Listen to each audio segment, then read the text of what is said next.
الحمد لله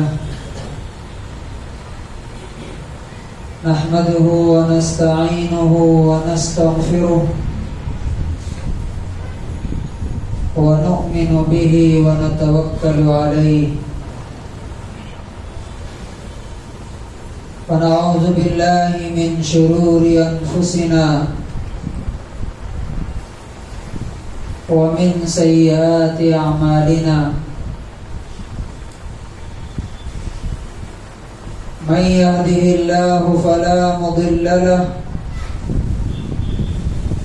ومن يضلله فلا هادي له ونشهد أن لا إله إلا الله وحده لا شريك له ونشهد أن سيدنا ومولانا محمدا عبده ورسوله أما بعد فأعوذ بالله من الشيطان الرجيم بسم الله الرحمن الرحيم ولو ترى إذ الظالمون في غمرات الموت والملائكة باسطوا أيديهم أخرجوا أنفسكم اليوم تجزون عذاب الهون بما كنتم تقولون على الله غير الحق وكنتم عن آياته تستكبرون.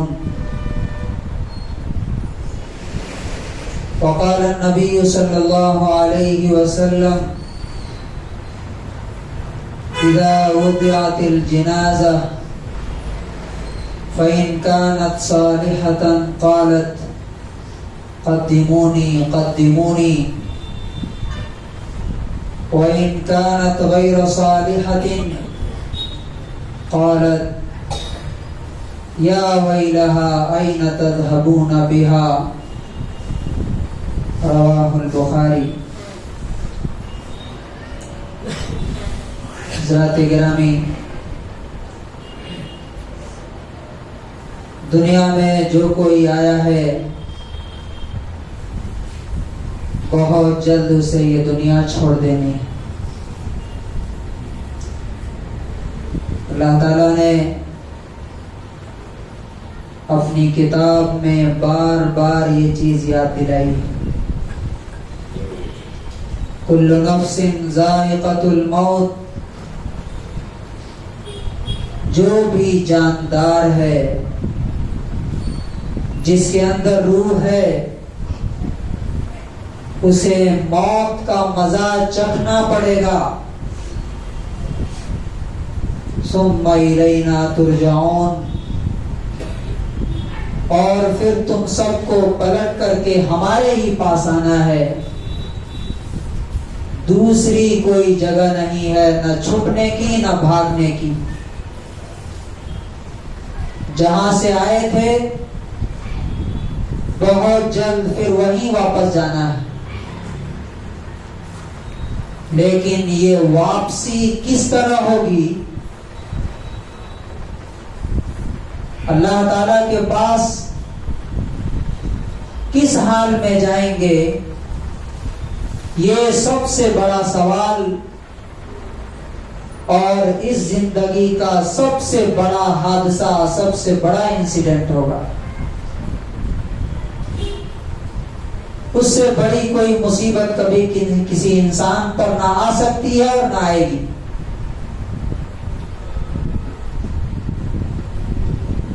اللہ تعالیٰ نے اور اس کے رسول صلی اللہ علیہ وسلم نے بہت ہی کلیئر کٹ صاف صاف بتا دیا ہے کہ دیکھو، اگر تم نیک ہوگے تو تمہاری موت رائل ڈیتھ ہوگی، شاہانہ موت ہوگی. جیسے بادشاہوں کا استقبال کیا جاتا ہے، اسی طرح سے تمہارے پاس فرشتے آئیں گے. جیسا کہ پچھلے ہفتے ہم نے سنا کہ اگر آپ نیک ہیں اللہ کی بات آپ مان کر کے زندگی گزار رہے ہیں، تو جب آپ کی موت کا وقت آئے گا تو آسمان سے روشن چہرے والے فرشتے آئیں گے اور جہاں تک نظر جائے گی وہاں تک بیٹھ جائیں گے. پھر موت کا فرشتہ آئے گا اور آتے ہی خوشخبری سنائے گا، گڈ نیوز. کیا کہے گا؟ ایتھا النفس الطیبہ اخرجی الی مغفرۃ من اللہ ورضوان. اے پاک روح، چلو اللہ کی خوشی اور اس کی مغفرت کی طرف. تو نبی پاک صلی اللہ علیہ وسلم نے فرمایا کہ جیسے ہی اس بندے کو یہ خوشخبری ملتی ہے تو فَلَيْسَ شَيْءٌ أَحَبَّ إِلَيْهِ مِمَّا أَمَامَهُ. آگے کا سفر اس کے لیے سب سے پسندیدہ ہو جاتا ہے، وہ چاہنے لگتا ہے کہ میں جلدی اپنے رب کی طرف چلوں. چنانچہ بخاری کی 1314 نمبر حدیث ہے کہ جب جنازہ رکھا جاتا ہے تیار کر کے، فاحتملها الرجال على اعناقهم، اور لوگ اسے اپنے کندھوں پر اٹھا لیتے ہیں. فَإِن كَانَتْ صَالِحَةً، اگر وہ نیک ہوتا ہے تو وہ کہتا ہے قدمونی قدمونی، مجھے جلدی لے چلو، مجھے جلدی لے چلو. وَإِن كَانَتْ غَيْرَ صَالِحَةٍ، اور اگر نیک نہیں ہے، منمانی زندگی گزاری ہے دنیا میں، تو کہتا ہے یا ویلہا، ہائے بربادی، ہائے تباہی، این تذهبون بها، کہاں لے کر کے جا رہے ہو، اسے کہاں لے کر کے جا رہے ہو؟ اس لیے کہ اسے پتا ہے کہ آگے اس کے لیے زندگی بہت مشکل ہے. تو ہم سب لوگوں کو جو اللہ کے رسول کی اس حدیث پر ایمان رکھتے ہیں، انہیں اپنے بارے میں سوچنا چاہیے کہ اگر آج موت آئی تو کس حال میں آئے گی اور میں کہاں جاؤں گا. اپنے آپ کو دھوکے میں نہیں رکھنا کہ میں نماز بھی نہ پڑھوں، حلال و حرام کی کوئی تمیز نہ ہو، جیسے جی چاہے زندگی گزاروں اور اللہ تعالیٰ کے یہاں بھی میں عیش و آرام کروں. ایسا نہیں ہوگا. چنانچہ فرشتے نیک آدمی کی روح کو عزت اور رسپیکٹ کے ساتھ لے کر کے جاتے ہیں، جو پچھلے ہفتے ہم نے سنا. لیکن اگر آپ برے ہو، آپ نہ اللہ کا حق ادا کرتے ہو، نہ بندوں کا حق ادا کرتے ہو، نہ قرآن سے تعلق ہے، نہ نماز سے تعلق ہے، نہ کمائی حلال و حرام کی کوئی تمیز ہے، نہ لوگوں کا حق ادا کر رہے ہو، تو کیسے موت آئے گی؟ یہ آج غور سے سنیے. نبی پاک صلی اللہ علیہ وسلم فرماتے ہیں، مسند احمد کی 18557 نمبر حدیث ہے، 18557. نبی پاک صلی اللہ علیہ وسلم نے فرمایا، اذا كان العبد الكافر او الفاجر في انقطاع من الدنيا واقبال من الاخرة، جب ایک کافر بندہ یا اللہ کی بات نہ ماننے والا، بے نمازی، سود خور، حرام خور، شرابی، یہ جب مرتا ہے تو نزل الیہ ملائکۃ من السماء سود الوجوہ، آسمان سے فرشتے اترتے ہیں کالے کالے چہرے والے، بلیک فیسز، فَيَجْلِسُونَ مِنْهُ مَدَّ الْبَصَرِ، اور جہاں تک اس کی نظر جاتی ہے وہاں تک بیٹھ جاتا ہے۔ سوچئے کہ انسان دنیا چھوڑ کے جا رہا ہے اور آگے سے خوفناک اور ڈینجرس چہرے نظر آ رہے ہیں، کیا کیفیت ہوگی انسان کی؟ وہ کہتا ہے ثم یجیء ملک الموت، جب وہ فرشتے بیٹھ جاتے ہیں تو موت کا فرشتہ آتا ہے جو روح نکالتا ہے، حتی یجلس عند رأسہ، وہ اس کے سر کے پاس بیٹھ جاتا ہے اور کہتا ہے ایتھا النفس الخبیثہ، اے ناپاک اور گندی روح، اخرجی الی سخط من اللہ وغضبہ، چلو اپنے رب کے غصے اور اس کی ناراضگی کی طرف۔ تمہارا رب تم پر بہت غصہ ہے اس لیے کہ تم نے اپنے رب کی بات نہیں مانی دنیا میں۔ تو نبی صلی اللہ علیہ وسلم فرماتے ہیں فَتَفْرَقُ رُوحُهُ فِي جَسَدِهِ، اس کی روح اس کے جسم میں بھاگنے لگتی ہے، ڈر جاتی ہے۔ اس کے بعد فَيَنْتَزِعُهَا، اسے زبردستی کھینچ کے نکالتا ہے، اور کیسا نکالتا ہے؟ کما ينتزع السفود من الصوف المبلول، جیسے لوہے کے سیخ اس کو اگر اونی کپڑے پر بھگا کر کے اور اس میں سے کپڑا کھینچا جائے تو کس مشکل سے وہ نکلے گا کپڑا، اس طرح سے نبی صلی اللہ علیہ وسلم فرماتے ہیں کہ اس کی روح کو کھینچ کے نکالتا ہے۔ فَيَأْخُذُهَا، پھر اسے پکڑ لیتا ہے۔ فَإِذَا أَخَذَهَا، جب اسے پکڑتا ہے تو جو فرشتے کالے کالے چہرے والے آئے رہتے ہیں آسمان سے، لم يدعوها في يده طرفة عين، پلک جھپکنے ایک لحظہ بھی اس کے ہاتھ میں نہیں چھوڑتے ہیں، اسے لے لیتے ہیں،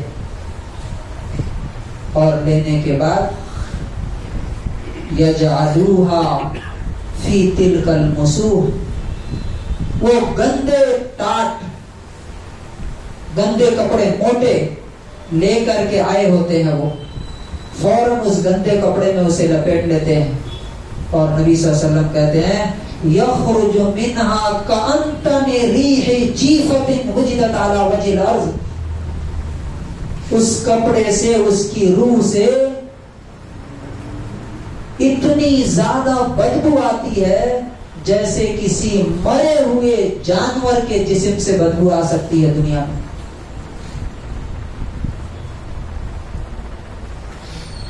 فَيَصْعَدُونَ بِهِ إِلَى السَّمَاءِ، پھر اس کو لے کر کے آسمان کی طرف چلتے ہیں۔ فَلَا يَمُرُّونَ بِهِ عَلَى مَلَئٍ مِّنَ الْمَلَائِكَةِ، فرشتوں کے جس گروپ سے گزرتے ہیں وہ کہتے ہیں مَا هَذَا الرُّوحُ الْخَبِيثَ، یہ کون سی گندی روح ہے کہ اتنی بدبو آ رہی ہے؟ تو وہ کہتے ہیں فلان ابن فلان بأقبح اسمائه التي كان يسمى بها في الدنيا، تو اس کا سب سے برا نام لے کر کے بتاتے ہیں اسے، حتى ينتهى به الى السماء الدنيا، یہاں تک کہ اس کو لے کر کے پہلے آسمان تک پہنچتے ہیں۔ اس کے بعد یستفتح له، یہ فرشتے آسمان کا دروازہ کھولنے کے لیے کہتے ہیں، لیکن جب ان فرشتوں کو پتا چلتا ہے کہ یہ گندی اور ناپاک روح ہے، یہ اللہ کا نافرمان تھا دنیا میں، تو فلا یفتح لہ، آسمان کا دروازہ اس کے لیے نہیں کھلتا۔ اللہ تعالیٰ کہتا ہے اکتبوا کتابہ فی سجین فی الارض السفلی، اس کا نام اعمال 7ویں زمین کے نیچے سجین میں لکھ دو۔ اور اس کے بعد ثم تطرح روحہ، پھر اس کی روح کو وہیں سے پھینک دیتے ہیں۔ غور کیجیے ذرا، 1 فلور 2 فلور 3 فلور سے اگر انسان گرتا ہے تو اس کی کیا حالت ہوتی ہے؟ آسمان کی اونچائی، وہاں سے اسے پھینکتے ہیں اور وہ روح گرتی ہوئی نیچے آتی ہے۔ پھر اس کے بعد تعاد روحہ فی جسدہ، اس کی روح کو اس کے جسم میں واپس کیا جاتا ہے۔ ثم یاتیہ ملکان، پھر 2 فرشتے آتے ہیں اور اس سے سوال شروع ہوتا ہے، کوشچن، من ربک، تمہارا مالک کون ہے؟ تو چونکہ وہ دنیا میں اللہ کو مالک مان کے تو زندگی گزارا نہیں ہے، تو وہ کہتا ہے ہاں لا ادری، ہے مجھے کچھ پتا نہیں کہ میرا رب کون ہے۔ پھر پوچھتے ہیں ما دینوں کا، تمہارا دین کیا ہے؟ وہ کہتا ہے ہاں لا ادری، ہائے مجھے کچھ پتا نہیں۔ پھر کہتے ہیں من ھذا الرجل الذی بعث فیکم، یہ کون ہے جو تمہارے درمیان بھیجے گئے نبی صلی اللہ علیہ وسلم کے بارے میں؟ وہ کہتا ہے ہاں لا ادری، مجھے کچھ پتا نہیں۔ جب یہ سوالوں کے جواب نہیں دے پاتا، ینادی مناد من السماء، آسمان سے آواز آتی ہے ان کذبا، اس نے جھوٹ بولا، ففرشوا لہ من النار، آگ کا بستر بچھاؤ اس کے قبر میں، وافتحوا لہ بابا الی النار، اور جہنم کا ایک دروازہ اس کے قبر میں کھول دو،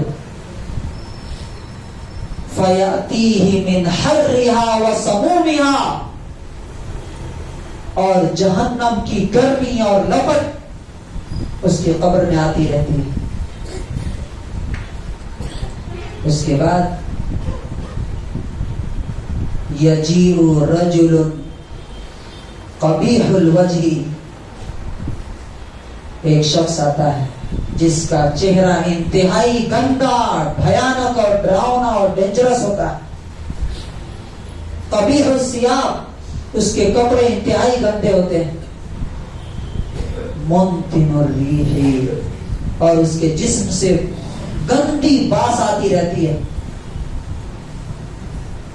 اور آتے ہی کہتا ہے ابشر بالذی یسوءک، تمہارے لیے اچھی خبر نہیں ہے، تمہارے لیے بیڈ نیوز ہے۔ وہ کہتا ہے من انت، تو کون ہے؟ فوجہک الوجہ یجیء بالشر، اس لیے کہ تمہارا چہرہ بتا رہا ہے کہ تو اچھی خبر نہیں لائے گا، تمہارا چہرہ دیکھ کے ہی سمجھ میں آ رہا ہے۔ وہ کہتا ہے انا عملک الخبیث، میں تمہارا گندا عمل ہوں جو تم دنیا میں کرتے تھے، گندا عمل ہوں۔ اتنا ہی نہیں، قبر میں آگ بچھا دی گئی، جہنم کا دروازہ کھول دیا گیا۔ اس سے اگلا جو اسٹیپ ہے وہ اور بھیانک ہے، وہ کیا ہے؟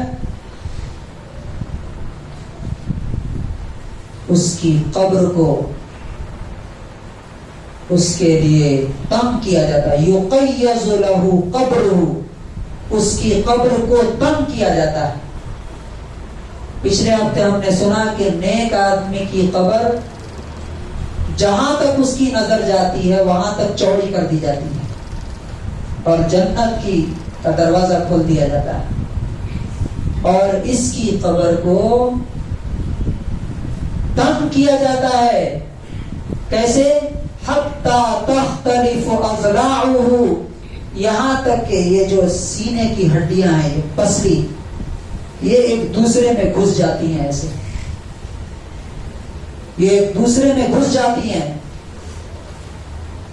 اور اس کے بعد یقیض لہ اعمی و ابکم، ایک فرشتہ اس پر لگا دیا جاتا ہے. وہ کیسا ہوتا ہے؟ اعمی، اندھا ہوتا ہے، وہ ابکم، اور بہرا ہوتا ہے. بلائنڈ اینڈ ڈیف، نہ دیکھے گا نہ سنے گا. معہ مرزبۃ، اس کے ہاتھ میں ایک لوہے کا ڈنڈا ہوتا ہے. نبی پاک صلی اللہ علیہ وسلم فرماتے ہیں کہ لو ضرب بها جبل لصار ترابا، اگر اس لوہے کے ڈنڈے سے پہاڑ کو مار دیا جائے تو وہ بھی مٹی بن جائے گا. وہ اس سے مارتا ہے اسے، اور جب مارتا ہے یسیر ترابا، وہ مٹی بن جاتا ہے. ثم یعیدہ اللہ کما کانا، پھر اللہ تعالیٰ اس کو ویسے ہی بنا دیتا ہے جیسا کہ پہلے تھا. پھر دوسری بار مارتا ہے اسے تو نبی صلی اللہ علیہ وسلم کہتے ہیں کہ یصیح صیحۃ، ایسی چیخ نکلتی ہے اس کی، ایسی آواز نکلتی ہے کہ یسمعها کل شیء الا الثقلین، جناتوں اور انسانوں کے علاوہ ہر چیز سنتی ہے. وَلَوْ سَمِعَهَا الْإِنسان، اگر انسان سن لے لَصَعِقَ، تو وہ بے ہوش ہو کے گر جائے گا. اس کے بعد جہنم اسے دکھائی جاتی ہے صبح شام کہ دیکھو قیامت کے دن یہی تمہارا ٹھکانہ ہوگا. تو وہ کہتا ہے رب لا تقم الساعة لا تقم الساعة، اے میرے رب قیامت مت آنے دیجیے. یعنی یہاں جو سزا مل رہی ہے یہ پھر بھی کم ہے، چونکہ وہاں جو دکھ رہی ہے وہ تو اس سے بھی سخت ہے. میرے بھائیوں، یہ ہے ہم سب کی موت کی دو تصویریں، دو پکچرز. ہم ہی میں سے لوگ ہوں گے. آپ سوچئے کہ اگر ابھی آپ کی موت آ گئی تو کیا روشن چہرے والے فرشتے آئیں گے؟ اگر آپ نمازوں کے پابند نہیں، اگر آپ حلال و حرام کی تمیز نہیں رکھتے، اگر آپ بندوں کے حقوق ادا نہیں کرتے، اور اسی حالت میں موت آ گئی، تو یقیناً روشن چہرے والے تو نہیں آئیں گے، کالے چہرے والے آئیں گے. اور اس کے بعد قبر میں جہنم کی آگ بچھا کر کے آگ کا دروازہ کھول دیا جائے گا، اور سانپ اور بچھو اور اندھا فرشتہ مسلط کیا جائے گا جو مارتا رہے گا اور سنے گا نہیں، نہ رحم کھائے گا. غفلت کی زندگی سے کب باز آئیں گے؟ کب ہماری زندگی میں اللہ کا دین آئے گا؟ اور جو لوگ اللہ کے دین کو مضبوطی سے تھامے ہوئے ہیں، انشاءاللہ اگر ان کی موت آئی تو یقیناً وہ فرشتے آئیں گے جو خوشخبری سنائیں گے، اور جس کی وجہ سے آخرت کا سفر آسان ہو جائے گا. اللہ تبارک و تعالیٰ سے دعا ہے کہ پروردگار عالم ہم سب لوگوں کو جو اللہ کے رسول کی اس حدیث پر یقین رکھتے ہیں کہ یہ ایسا ہی ہوگا جیسا کہ اللہ کے رسول نے بتایا ہے، آج سے اور ابھی سے اپنے گناہوں سے توبہ کرنے، نمازوں کی پابندی کرنے، اور اپنی زندگی کی اصلاح کرنے، اور اس موت کی تیاری کرنے کی توفیق نصیب فرمائے جو بہت جلد ہمیں پکڑ لے گی اور جس سے ہم بھاگ نہیں سکتے. بارک اللہ لنا ولکم فی القرآن العظیم ونفعنی وإیاکم بالآیات والذکر الحکیم.